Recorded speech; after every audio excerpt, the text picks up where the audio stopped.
Maijen TNI, Purnawirawan, Sunarko, mantan Komandan Jenderal Kopassus, secara terbuka membela Roy Suryo CS yang kini berstatus tersangka ijazah Jokowi. Dalam pernyataannya, Sunarko menilai bahwa 8 tokoh yang ditetapkan sebagai tersangka oleh Polda Metro Jaya merupakan korban kriminalisasi oleh aparat penegak hukum, bukan pelaku kejahatan seperti yang dituduhkan.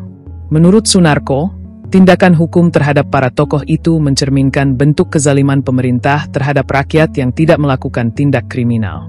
Pernyataan tersebut ia sampaikan dalam deklarasi di Gedung Juang 45, Jakarta Pusat, pada Selasa, 11 November 2025. Dalam acara itu, ia menyerukan agar masyarakat ikut menjaga dan melindungi Roy Suryo serta rekan-rekannya dari tindakan hukum yang dianggap tidak adil.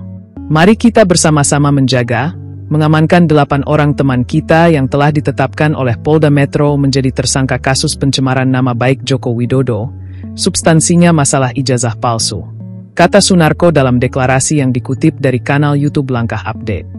Sunarko juga menyoroti kinerja aparat penegak hukum yang menurutnya telah melenceng dari prinsip keadilan.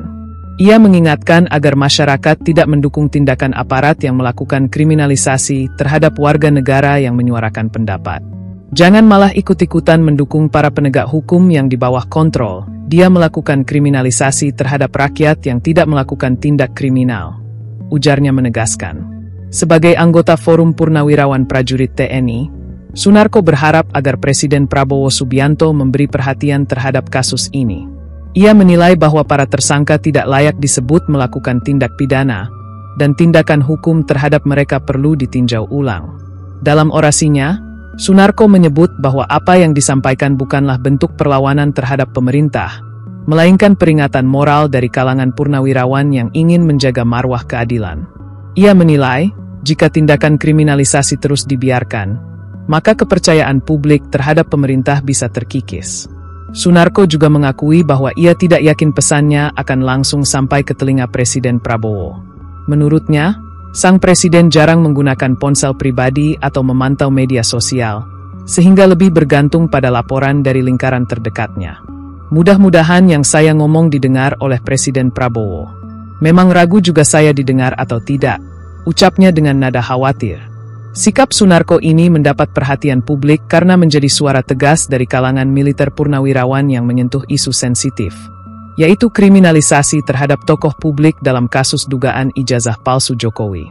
Sementara itu, Polda Metro Jaya telah menetapkan 8 orang tersangka dalam kasus dugaan penyebaran tuduhan ijazah palsu Presiden Jokowi.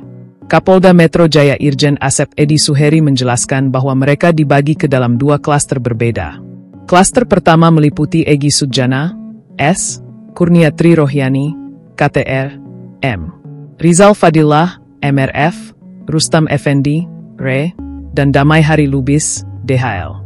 Sedangkan klaster kedua terdiri dari mantan Menteri Pemuda dan Olahraga Roy Suryo, RS, Dr. Tifauziah Tiasuma alias Dr. Tifa, Titi, dan ahli digital forensik Rismon Hasiholan Sianipar, RHS.